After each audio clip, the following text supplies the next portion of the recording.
Chapter 1. The room where he was to meet the boy was painted a cherry blue, its walls covered with posters promoting the county's foster care program. But David Coleman barely noticed any of it as he walked in, escorted by the social worker. He was too nervous. The two men made their way to the maroon couch, and David eased his lanky frame onto it. They made small talk for a few seconds, and then the social worker looked at his watch and stated the obvious. The boy was late. The older man nodded. His right hand fluttered for a moment and automatically made its way to his front pocket, where he typically kept his pack of cigarettes, but then he remembered. He had quit smoking 3 months ago, a promise to Dolores on their wedding anniversary. Dolores. It seemed wrong that she was not beside him now. She'd had a terrible migraine the previous day, but still, he'd been shocked when she'd begged off this morning. Becoming foster parents in their mid-40s hadn't particularly been her idea, but he was here today in large part in an attempt to wipe out the sadness that had taken root in her eyes for the last 5 years, ever since the calamity. He'd be embarrassed to say those words out loud, but that was how David thought about it, what had happened to them that night 5 summers ago.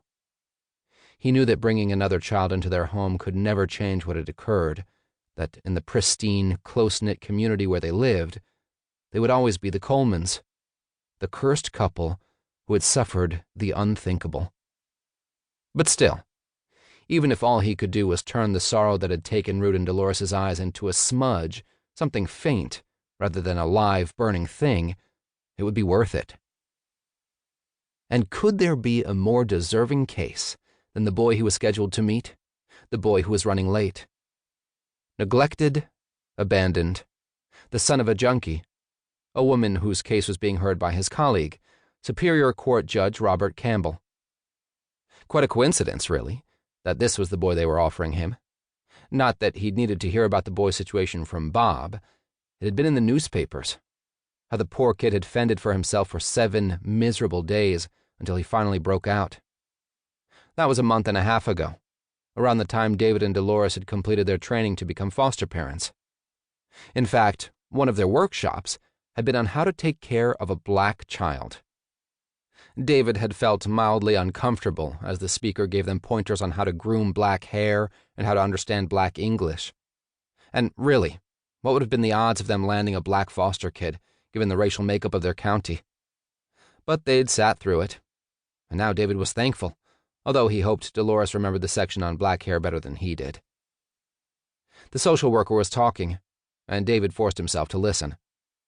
The young man, his name was Ernest, and David thought he'd never met a man so perfectly suited to his name, was asking whether David had any last-minute questions about Anton. "I don't think so," David replied. "I think we're okay."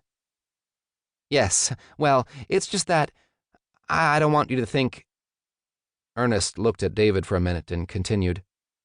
"He's a really good kid. You'll see. I mean, it's too bad it didn't work out with his current foster parents. It's not his fault, really. We never should have placed him with a family with 5 kids. After what he's been through, he needs extra attention. And the Brents just couldn't—" David smiled. "Are you this strong an advocate for all your clients?" Ernest looked pained. "Well, yes. I mean, I try." His face brightened. "But Anton is special. You'll see." There was a short silence, and then Ernest said, "They should have been here by now. Mr. Brent was to have dropped him off half an hour ago. I'll go see what's taking so long." "Okay." David smiled again. "But they're not really that late, you know. I don't mind waiting." He watched as Ernest walked to the door, reached for the knob, and then looked back. "Judge Coleman," the younger man said, I just want to say I'm a huge fan. I think you've done a fine job on the bench, and I'm awfully glad you're taking in Anton." Inexplicably, Ernest blushed. "That is, I think you'll hit it off. I mean, it's a good match. So many of these kids—" "Thank you." But inwardly, David felt weary. Just once, especially on an